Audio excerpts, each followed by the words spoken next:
At 5:12 a.m., my HOA president dumped poison into my lake, not knowing it fed the entire neighborhood's drinking water. I was on my dock, rod in hand, when I heard high heels on gravel. Sandra Kirkpatrick, designer jacket, clipboard under her arm, a bag of copper sulfate in her hand. The moment she poured it in, the air turned sharp and metallic. Within hours, the first base floated to the surface. Stiff, silver, dead. I held one in my hands when she looked at me, smiled, and said, "It's just algae control. This is a decorative pond now." Then she drove off. What Sandra never checked was where the underground limestone springs from my lake actually led. And by the time I finished documenting everything, the entire HOA was already drinking it. Stay with me, because the next call I made turned this into a federal case. Drop a comment below, where are you watching from? And hit subscribe if you love watching Karens get what's coming to them. Let me back up and tell you how we got here. My name's Dale Hutchinson, I'm 58, and I spent 30 years keeping America's drinking water safe as a treatment plant supervisor. When I retired in 2019, my wife Sarah and I moved to this little slice of heaven called Pine Haven Subdivision, built in 1987 around the most beautiful spring-fed lake you've ever seen. We paid a premium for the lot with water frontage, specifically because I owned the fishing rights. Every morning for 20 years, Sarah and I would cast our lines at sunrise. It wasn't just fishing, it was our church, our therapy, our sacred time together. I've got faded photos of Sarah holding trophy base, both of us grinning like teenagers.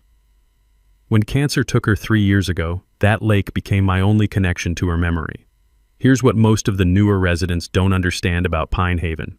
We're not on city water. Those 47 houses get their drinking water from private wells that tap into the same underground limestone aquifer that feeds our lake.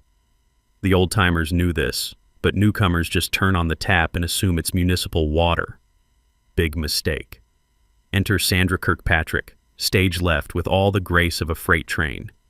Moved here from Atlanta 18 months ago, bought the biggest house on the block, and immediately ran for HOA president. Sandra's a luxury real estate agent with perfectly manicured nails and an Instagram obsession. Everything she sees gets filtered through one lens. Does this hurt property values? To Sandra, fishing is trailer park behavior. The lake isn't a living ecosystem. It's decorative landscaping like a giant bird bath. She genuinely believed she could upgrade the neighborhood aesthetic by eliminating what she called redneck activities. The morning she poisoned my lake, I was dealing with my own health struggles. Diabetes had been kicking my butt lately, blood sugar spikes whenever stress hit. Fishing was doctor's orders, literally. But Sandra didn't care about doctor's orders. 5 a.m., April 15th. I'm threading a new lure when I hear her heels on asphalt. Sandra's got a 50-pound bag of algaecide and she's dumping it straight into the water. "This decorative water feature doesn't need rednecks making it ugly," she announces like she's reading a prepared statement. The smell hit first, that chemical burn of copper sulfate mixing with pure spring water. Then came the color change, crystal clear water turning toxic green within minutes. By noon, dead fish were belly up everywhere. Bass, bluegill, even the old turtle we'd named Winston. The water reeked of chemical death. I confronted her immediately. "Sandra, what did you just put in my lake?" "Pond maintenance," she snapped. "Calm down, it's just algae control." But there was no algae. The lake had been pristine. This was pure spite, wrapped in fake environmental concern. When I tried to explain that she'd just committed an environmental crime, Sandra laughed. Actually laughed. "It's a decorative pond, Dale. HOA property. Maybe if you spent less time fishing and more time reading the bylaws, you'd understand community standards." That's when I knew this wasn't ignorance. This was war. Sandra had declared war on my lake, my memories of Sarah, and my legal property rights. She just didn't realize she'd picked a fight with someone who understood water systems better than she understood real estate. The dead fish kept floating up for 3 days. Every single one felt like Sandra had slapped Sarah's memory across the face. But here's what Sandra didn't know. I document everything. 30 years in water treatment teaches you that. Photos, timestamps, water samples, chemical residue tests. I was building a case file while she was posting Instagram stories about neighborhood improvements. What Sandra really didn't know, what would eventually destroy her. was that her decorative pond fed the drinking water for every house in our subdivision, including hers. 2 days after the poisoning, Sandra escalated.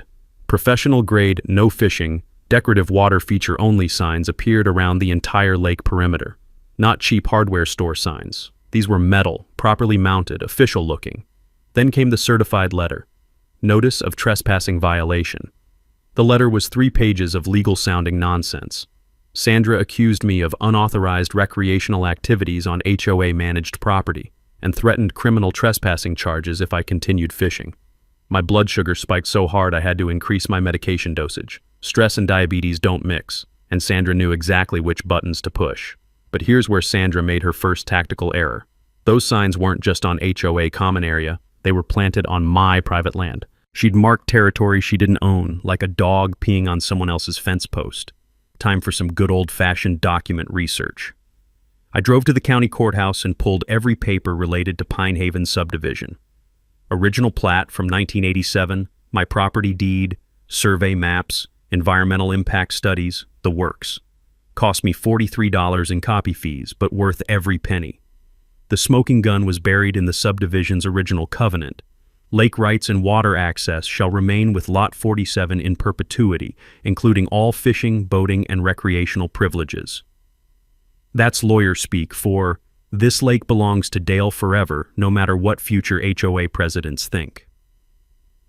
I also discovered something fascinating. The HOA bylaws never mention lake management. Sandra had been operating on pure assumption and intimidation. She convinced herself that being HOA president meant controlling everything within subdivision boundaries. Wrong. Here's a knowledge nugget I learned from 30 years dealing with property disputes. Always request a certified boundary survey before any water rights conflict. Most people assume property lines match what they see, but legal descriptions trump visual boundaries every time. Translation: never trust someone else's interpretation of what they own. So I played it polite but firm. Removed every illegal sign, posted laminated copies of my property deed on each signpost, and sent Sandra her own certified letter with a surveyor's map highlighting her trespassing violation. The mini twist came when I contacted the original developer, now 78 and living in Sarasota. Harold confirmed everything. Lake ownership was specifically preserved because the community depended on its underground springs for well water. That lake is the heart of your water system, Harold told me. Anyone who messes with it is messing with everybody's drinking water. Sandra's response was predictably dramatic. She called an emergency HOA meeting to discuss my aggressive territorial behavior. But when I showed up with my documents, the room dynamics shifted fast. Turns out, when you have legal facts on your side, bullies lose their audience. This isn't about fishing, I explained to the packed room. This is about property rights and environmental protection. Sandra doesn't have legal authority over my lake, and she's already caused ecological damage with unsupervised chemical treatments. The kicker was watching Sandra's committee members, 3 newcomers who'd supported her lake control plan, realize they'd been fed misinformation. Longtime residents started speaking up, sharing memories of fishing with previous owners, explaining the water system connections Sandra didn't understand, but Sandra doubled down instead of backing down. We need professional management of this water feature, she declared, mispronouncing aquatic as aquatic while trying to sound scientific. That's when she announced her next move, hiring a professional aquatic consultant to evaluate lake health hazards. I could see the gears turning in her head. If she couldn't claim legal ownership, she'd manufacture safety concerns. The meeting ended with uncomfortable murmurs and nervous glances. People were starting to realize their HOA president didn't know basic property law. But Sandra's ego was too invested to admit error. She was doubling down on stupid, which meant things were about to get much worse before they got better. Walking back to my house that night, the smell of dead fish still lingered in the evening air.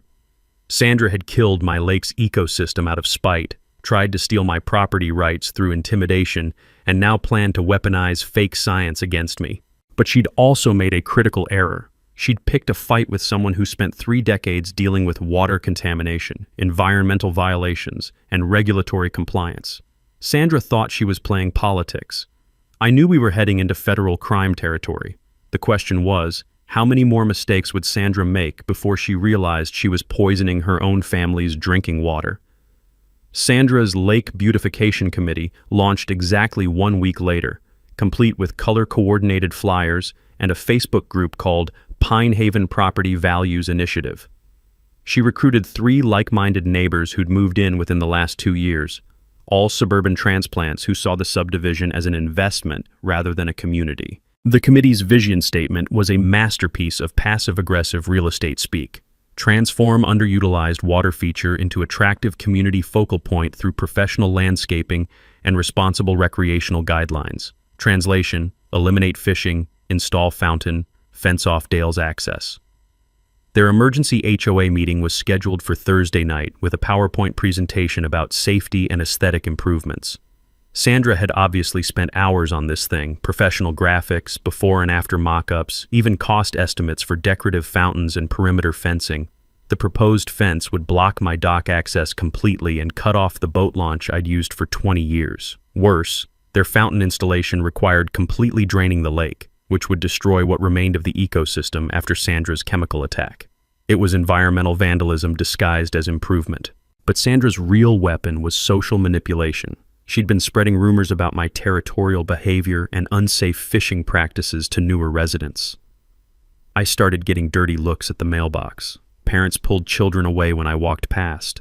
Sandra had turned me into the neighborhood villain for defending my own property. The community meeting was packed. 60-plus residents crammed into Sandra's living room. She'd arranged folding chairs theater style with her PowerPoint set up at the front like a corporate boardroom. The smell of Sandra's vanilla candles couldn't mask the tension in the air. I came prepared with my own presentation. Original subdivision documents, environmental studies from 1987, and photographs showing the lake's pristine condition before Sandra's chemical intervention.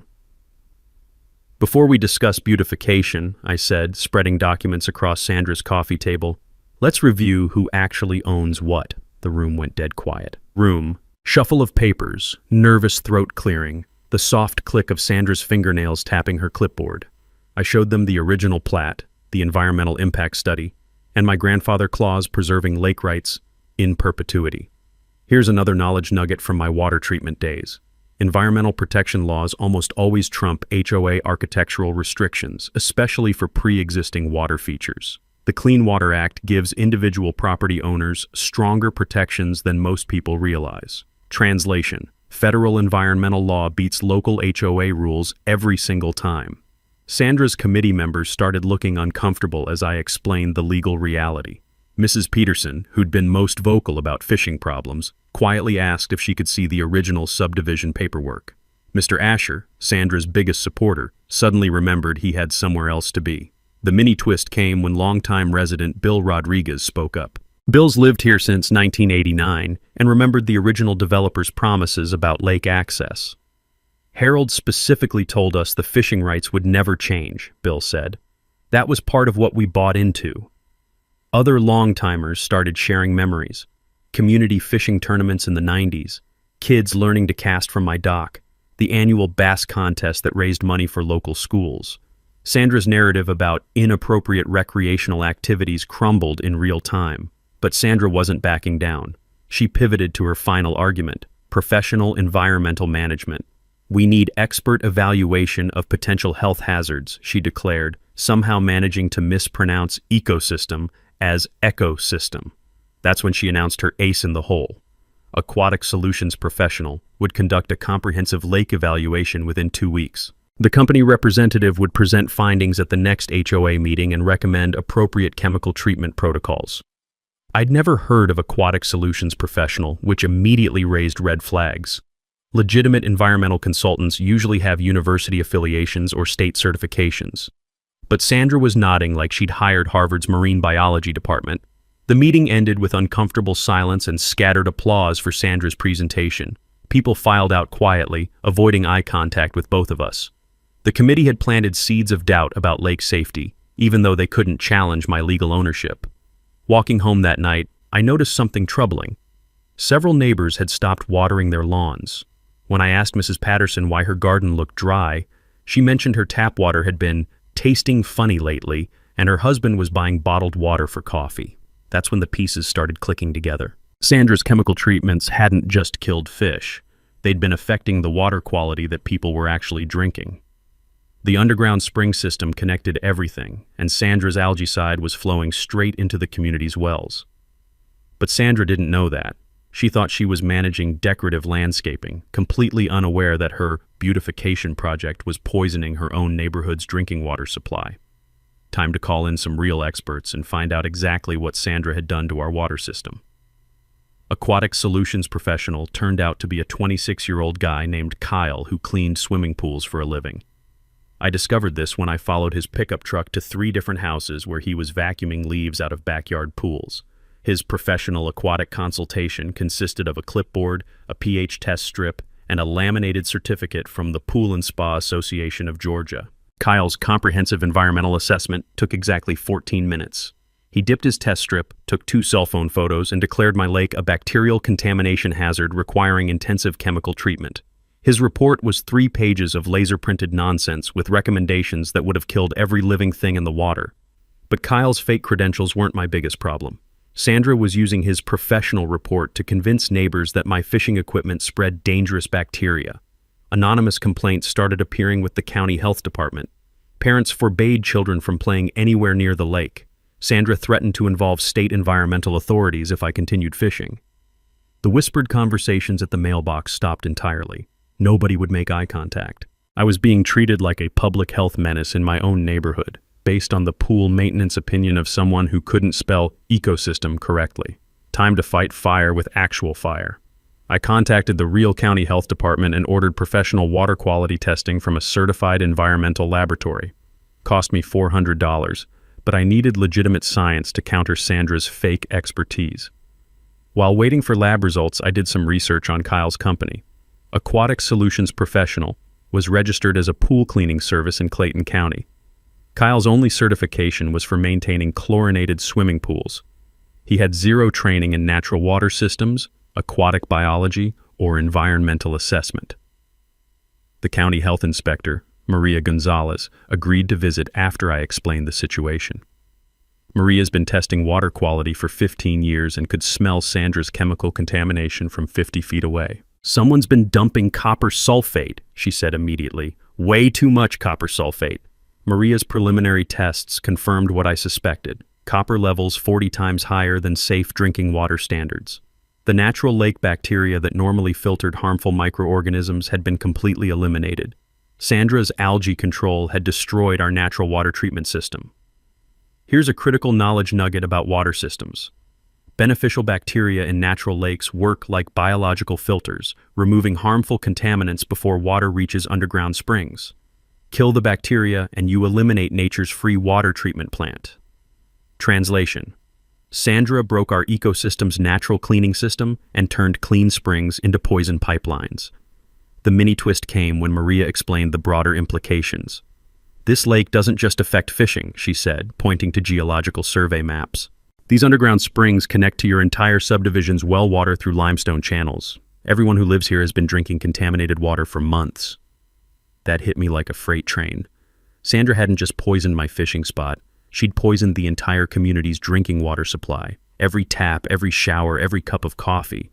200 people had been consuming copper-contaminated water because Sandra thought she was cleaning a decorative pond. The real county health report was devastating. Massive ecological damage, Federal Clean Water Act violations, and immediate health risks for anyone consuming well water in the subdivision. Kyle's recommendations would have made everything exponentially worse by adding more toxic chemicals to an already contaminated system. I presented Maria's findings at the next HOA meeting, along with documentation exposing Kyle's fake credentials. "Kyle's expertise is pool maintenance," I explained to the stunned crowd. "His chemical recommendations would turn our spring water into industrial waste." Sandra's response was predictable. She claimed my tests were biased because I'd hired the laboratory myself. She actually accused me of manipulating results to make her look bad, as if I could bribe certified chemists to fabricate water contamination data. But the damage was done. Parents started demanding independent water testing for their families. Mrs. Asher mentioned her daughter's persistent rashes that doctors couldn't explain. Mr. Rodriguez realized his digestive problems coincided with Sandra's lake treatments. People were connecting their mysterious health issues to Sandra's chemical warfare. Sandra's final move was hiring a second consultant, this one claiming expertise in environmental remediation. I researched him immediately and found another pool maintenance guy, this time from Gwinnett County. Sandra was doubling down on fake science because she couldn't admit she'd poisoned her own neighborhood. The evening after exposing Kyle's credentials, I sat on my dock watching the sunset reflect off water that still carried the faint green tint of Sandra's chemicals. Dead fish had stopped floating up, but the ecosystem remained broken. What should have been a thriving, spring-fed lake looked like an abandoned swimming pool. That's when I made the decision. Sandra needed to understand exactly what she'd done, not just to my property, but to every family in Pine Haven. Time to show her the connection between her decorative pond and everyone's drinking water, including her own. The county's comprehensive water quality report arrived on a Tuesday morning that changed everything. 47 pages of technical data, geological surveys, and contamination analysis that painted a picture Sandra never could have imagined. Her copper sulfate treatments hadn't just killed fish. They'd been systematically poisoning the limestone aquifer that supplied drinking water to every household in Pine Haven subdivision for 8 months straight. Every single well was contaminated above federal safety limits. Every family had been drinking toxic water, including Sandra's. I spread the geological survey across my kitchen table and traced the underground spring system with my finger. It looked like an underground highway network, natural limestone channels carrying water from the lake's spring sources to 47 different wellheads throughout the community. Sandra's decorative pond was actually the recharge point for our entire water supply. The timeline was devastating. Sandra's first chemical treatment in August perfectly matched when neighbors started reporting funny-tasting water. Her September algaecide application coincided with the Asher family's daughter developing unexplained rashes. October's intensive treatment aligned with a cluster of digestive problems among subdivision children. But the most shocking revelation was Sandra's own family health records. Her 12-year-old daughter Emma had been hospitalized twice for unknown toxicity, symptoms perfectly matching chronic copper poisoning. Sandra's husband Richard had developed memory problems and tremors that their family doctor couldn't explain.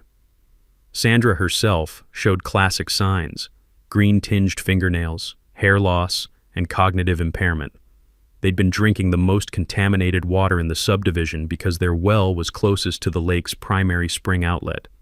Sandra had been slowly poisoning her own children while believing she was improving property values. The technical data was clear. Copper compounds bind to limestone and concentrate over time. Each chemical treatment made the contamination worse, not better. Sandra's 8 months of beautification had turned our natural water treatment system into a poison delivery network. I called the original subdivision developer Harold, now 78 and living in Florida. "That lake system is 200 years old," Harold explained over the phone. "Limestone springs naturally filter groundwater through beneficial bacteria colonies. Kill the bacteria, and you've destroyed the community's primary water source." Harold confirmed what the geological survey showed. Pine Haven was intentionally built around the spring system because it provided clean, reliable water without expensive municipal connections. The lake wasn't decorative landscaping, it was the community's life support system. The power dynamics had completely shifted. Sandra wasn't just violating my property rights or killing fish for spite. She was committing federal environmental crimes with community-wide health consequences. The EPA considers groundwater contamination a serious felony, especially when it affects residential drinking water supplies. But here's what made Sandra's situation truly tragic. She genuinely didn't know. In her mind, she'd been cleaning a decorative pond to improve neighborhood aesthetics.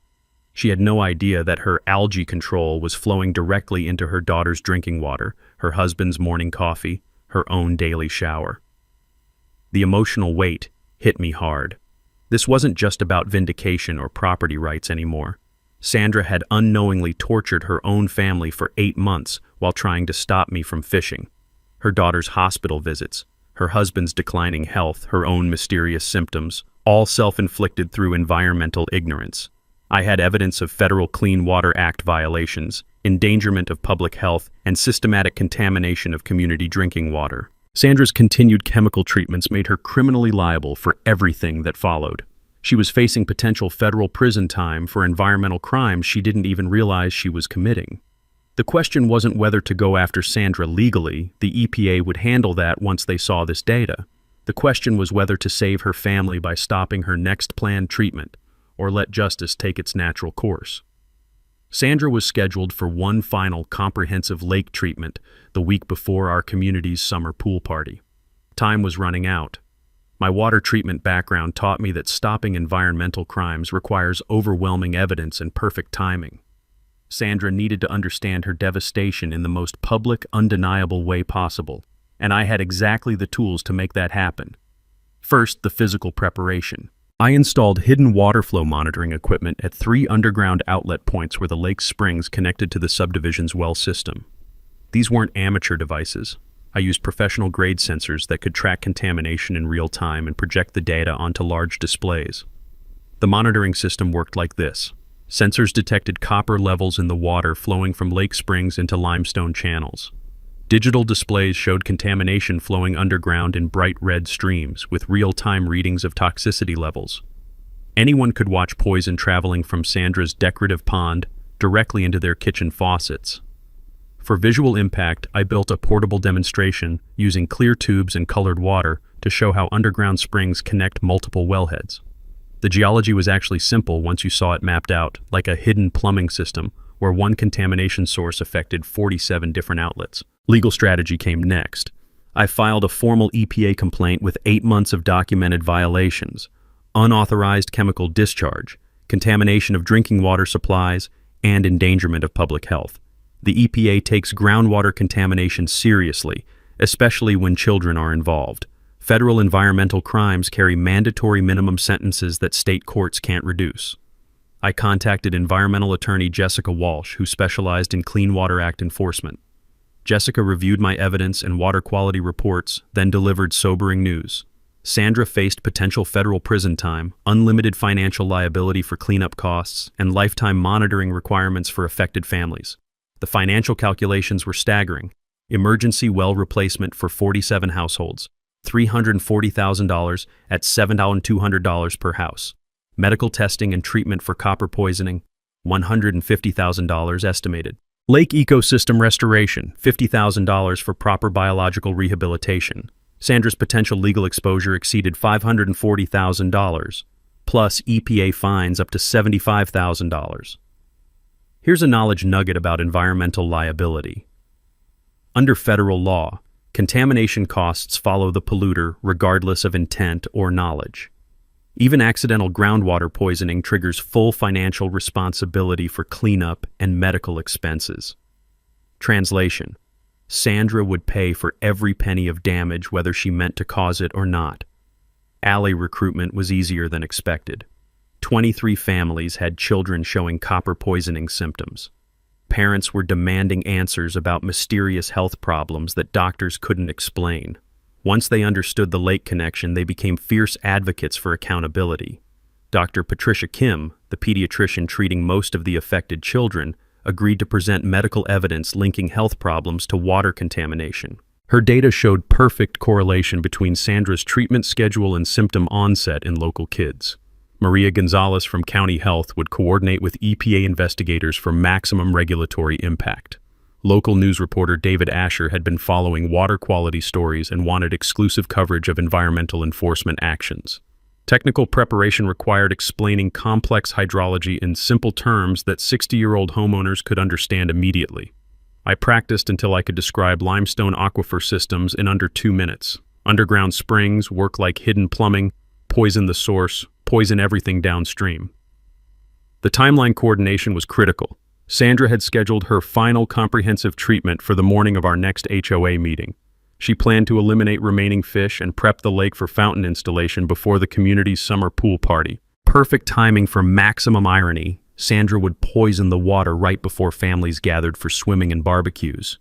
The visual of contaminated lake water flowing into community wells while children played nearby would create unforgettable impact. EPA investigators agreed to position themselves with emergency equipment and federal arrest warrants. County health officials prepared emergency water distribution for affected families. Everything would converge at Thursday night's HOA meeting for Sandra's final public appearance as president.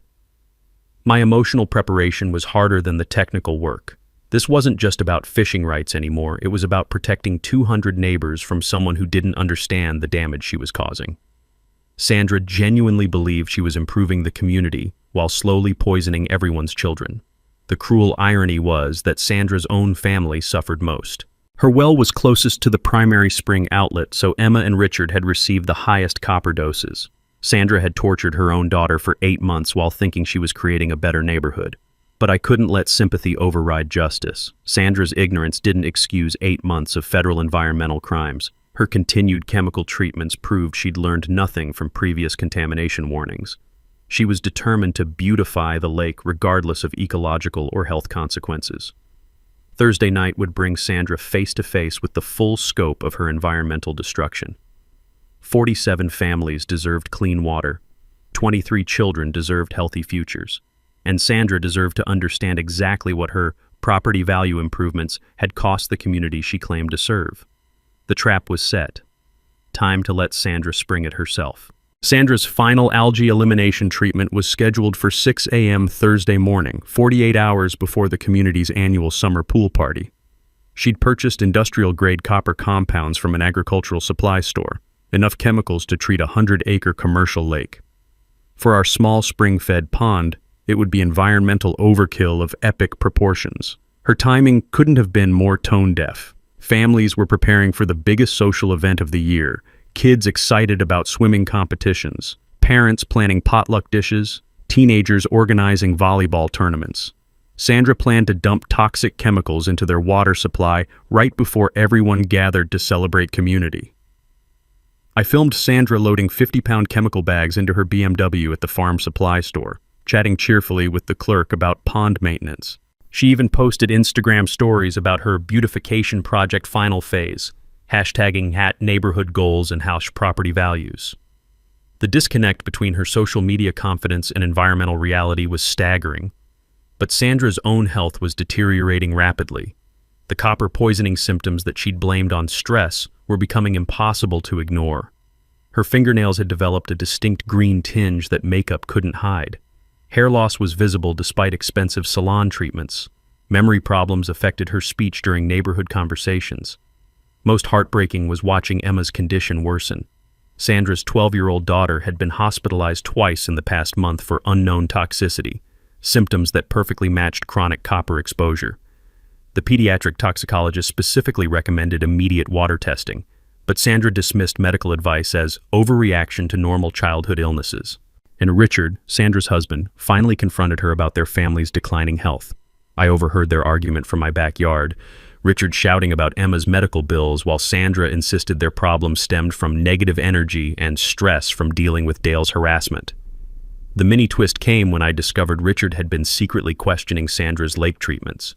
He'd researched copper sulfate toxicity online and found EPA warnings about groundwater contamination.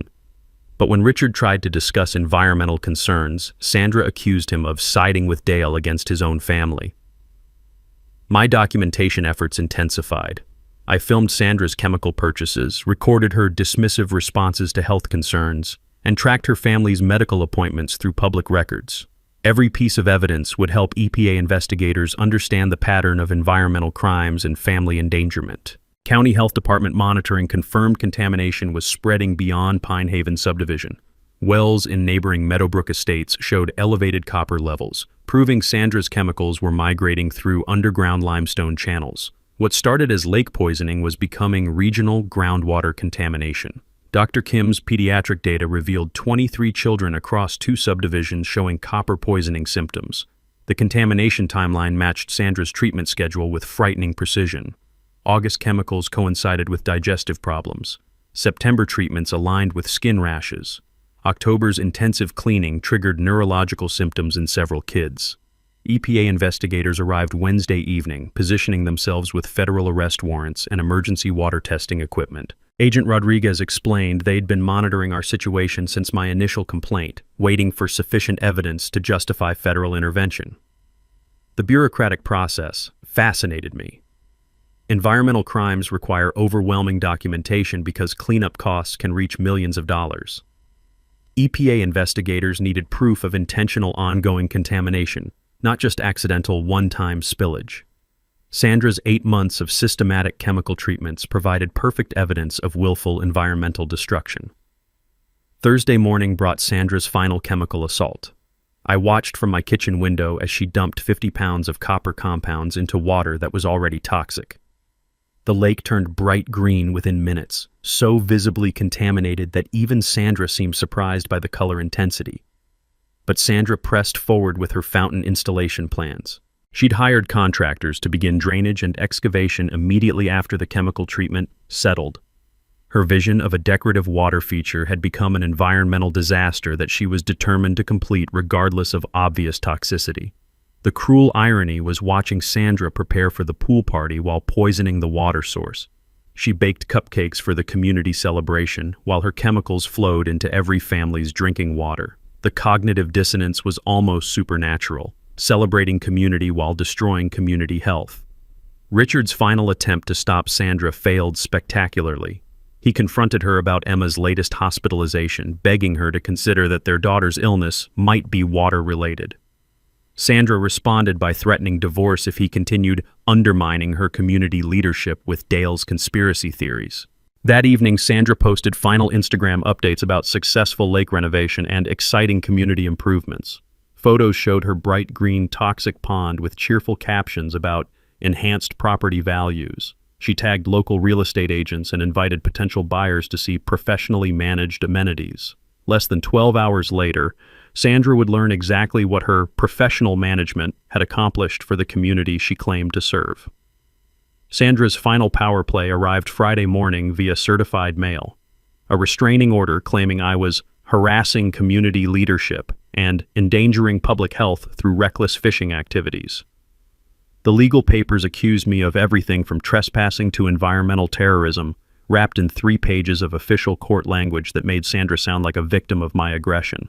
The restraining order was Sandra's nuclear option, designed to keep me away from Thursday night's HOA meeting where she planned to announce her comprehensive lake renovation victory. If I couldn't attend the meeting, I couldn't present evidence of her environmental crimes to the community. But Sandra's sworn affidavit contained multiple false statements that would destroy her credibility in court. She claimed legal ownership of the lake, denied any chemical treatments, and accused me of contaminating water through unsanitary fishing practices. Every sentence was either a lie or showed fundamental misunderstanding of property law. The judge granted a temporary restraining order, but scheduled an immediate hearing after reviewing my property documentation. Sandra's legal strategy had backfired spectacularly. Instead of silencing me, she'd given me a court platform to present evidence of her environmental crimes with federal EPA investigators as witnesses. Meanwhile, Sandra's health had deteriorated to the point where neighbors were expressing genuine concern. The copper poisoning symptoms were impossible to hide: severe cognitive impairment, physical weakness, visible tremors during conversations. She still blamed her declining health on stress from Dale's negative energy, completely unaware that she was displaying textbook signs of heavy metal toxicity. Emma's condition reached crisis level Tuesday night. Sandra's daughter was rushed to the emergency room with severe copper toxicity symptoms that doctors couldn't initially explain. The pediatric toxicologist recommended immediate environmental assessment of their home, but Sandra refused testing, claiming Emma's illness was caused by school germs and emotional stress from family harassment. Richard finally threatened to call Child Protective Services if Sandra continued refusing medical advice about environmental testing. Their marriage was disintegrating under the weight of Sandra's delusions about water safety versus their daughter's obvious poisoning symptoms. The mini twist came Wednesday morning when Sandra received Emma's comprehensive blood work results during her final chemical treatment preparation. The pediatric toxicologist called with definitive copper toxicity diagnosis and mandatory reporting requirements for environmental poisoning cases. Sandra hung up on the doctor and continued mixing chemicals for her Thursday morning final beautification treatment. She was so deep in denial that medical evidence of her daughter's poisoning couldn't penetrate her conviction that the lake improvements were necessary and beneficial. EPA investigators positioned themselves around the subdivision with federal arrest warrants and emergency water testing equipment. Agent Rodriguez confirmed that Sandra would be taken into custody immediately after the HOA meeting, once her environmental crimes were exposed in front of community witnesses. Thursday afternoon brought Sandra's ultimate act of environmental destruction, dumping 50 pounds of industrial copper compounds into water that was already contaminated beyond safe limits. The lake turned fluorescent green, so visibly toxic that children playing nearby started asking parents why the pond water looked like slime. But Sandra posted cheerful Instagram stories about her successful final treatment phase, complete with hashtags about #property maintenance and #community leadership. The disconnect between her social media celebration and obvious environmental disaster was genuinely frightening to witness. Local news reporter David Asher arrived early to film the HOA meeting, having been tipped off about environmental enforcement action in suburban subdivision. His camera crew was positioned to capture Sandra's reaction when she learned about her family's poisoning. The evening's setup was perfect from a dramatic perspective. Sandra confident in her legal restraining order, planning to announce fountain installation success while EPA agents waited outside with handcuffs. The community gathering for their annual pool party celebration, unaware that their HOA president had been poisoning their drinking water for 8 months. Dr. Kim arrived with medical evidence from 23 affected children, ready to present copper toxicity data that perfectly correlated with Sandra's treatment schedule. County Health Inspector Maria Gonzalez brought contamination reports showing federal environmental violations that couldn't be dismissed as phishing harassment. Sandra entered the meeting carrying a fresh chemical treatment container as evidence of responsible property management, planning to demonstrate her commitment to professional lake maintenance standards. She had no idea she was bringing the murder weapon to her own environmental crime trial. 200 residents packed the community center, many dealing with mysterious health problems they'd blamed on everything except their drinking water. Parents brought sick children, hoping to understand why pediatricians couldn't explain their symptoms. Sandra's final moments of power were about to collide with 8 months of environmental evidence and federal criminal charges. The decorative pond she'd been beautifying was about to reveal itself as the community's poisoned water source, and Sandra was about to learn she'd been slowly killing her own daughter while trying to improve property values. Sandra called the HOA meeting to order at exactly 7 p.m., confident in her restraining order protection and ready to celebrate her successful lake renovation project. She'd arranged the community center like a corporate presentation, with her laptop connected to a large screen for showing before and after photos of her beautification achievements.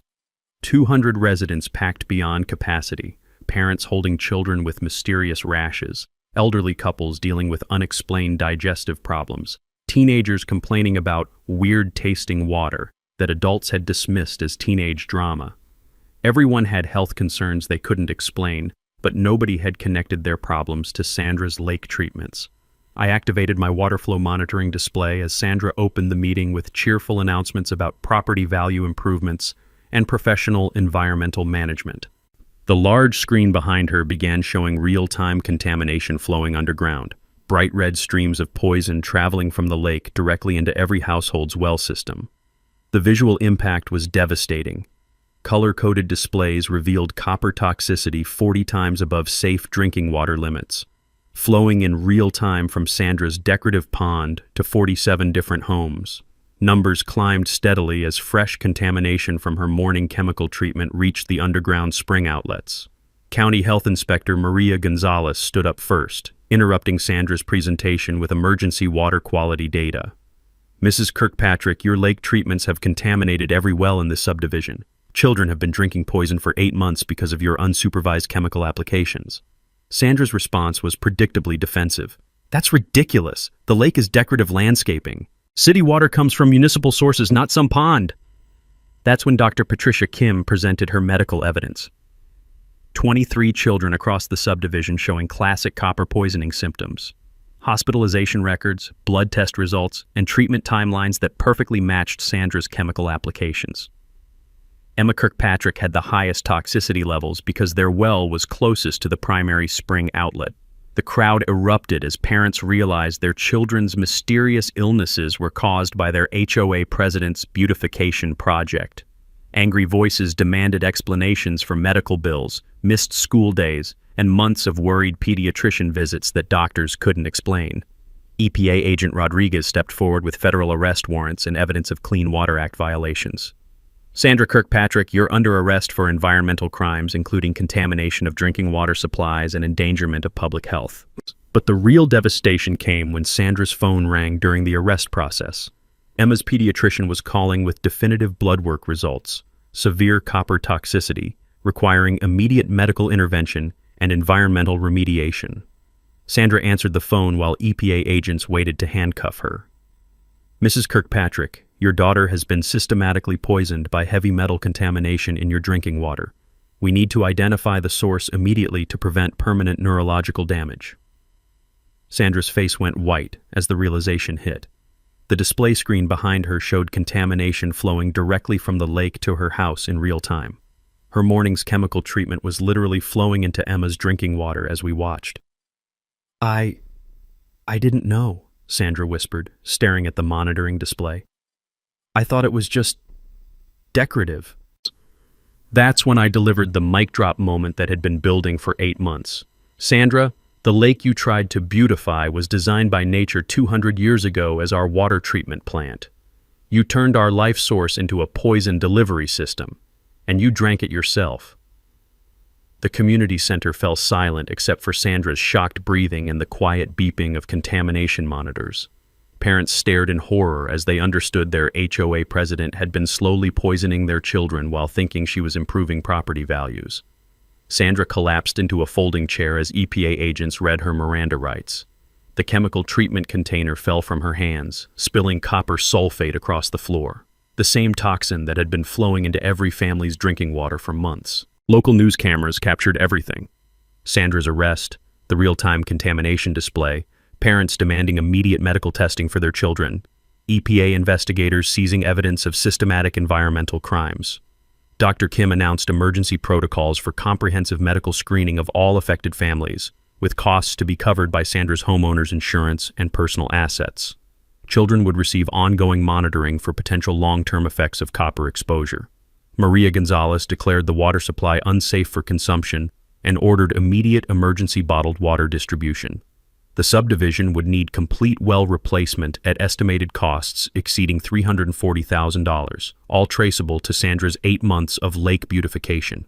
EPA agent Rodriguez confirmed federal criminal charges, multiple counts of environmental destruction, endangering public health, and contamination of drinking water supplies. Sandra faced minimum 18 months federal prison plus unlimited financial liability for cleanup and medical expenses. The meeting ended with Sandra being led away in handcuffs while parents surrounded Dr. Kim demanding immediate blood tests for their children. 200 families had just learned their HOA president had been slowly poisoning them while trying to stop one man from fishing. Justice had arrived, but the community's healing would take years. Sandra's environmental crimes resulted in the harshest penalties federal court could impose: 18 months federal prison, $75,000 EPA fines, plus $490,000 restitution for emergency well replacement and comprehensive medical monitoring for every affected family. Her homeowner's insurance covered initial cleanup costs, but personal assets were liquidated to fund ongoing health screening for the 23 children she'd unknowingly poisoned. The criminal prosecution moved swiftly once EPA investigators presented their evidence. Sandra's 8 months of systematic environmental destruction, documented through her own social media posts and chemical purchase receipts, provided overwhelming proof of federal Clean Water Act violations. Her sworn affidavit claiming lake ownership only strengthened the prosecution's case by proving willful disregard for property law and environmental regulation. Richard Kirkpatrick filed for emergency divorce and full custody of Emma, citing Sandra's endangerment of their daughter's health through environmental negligence. Emma's copper toxicity required 6 months of medical treatment, but doctors projected full recovery with no permanent neurological damage. The family relocated to Richard's parents' home in North Carolina, far from the subdivision Sandra had inadvertently turned into a toxic waste site. Community recovery began immediately, with emergency well replacement using Sandra's insurance settlement and liquidated assets. All 47 households received new wells with proper filtration systems and monthly water quality monitoring. The The subdivision's property values actually increased once news coverage highlighted the comprehensive environmental remediation and upgraded water infrastructure. My lake restoration took 18 months of careful biological rehabilitation. County environmental specialists reintroduced beneficial bacteria colonies and native fish populations while monitoring water chemistry throughout the healing process. The ecosystem gradually returned to its pristine condition, supporting healthier wildlife diversity than before Sandra's chemical warfare.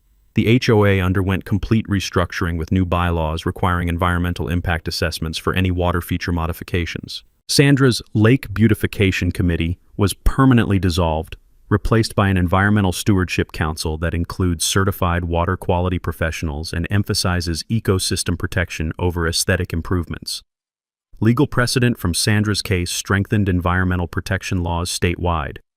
Her prosecution became a cautionary tale used in EPA training materials for identifying and prosecuting groundwater contamination crimes. Environmental law schools now study Kirkpatrick v. EPA as a textbook example of how homeowner association overreach can trigger federal criminal liability. I received unanimous HOA approval for permanent exclusive fishing rights, plus $35,000 damages for 8 months of property interference and emotional distress. But more importantly, I was named the subdivision's first environmental guardian with authority to monitor water quality and prevent future contamination incidents. The personal healing meant more than financial compensation. My morning fishing ritual returned with deeper appreciation for the lake's role in community health.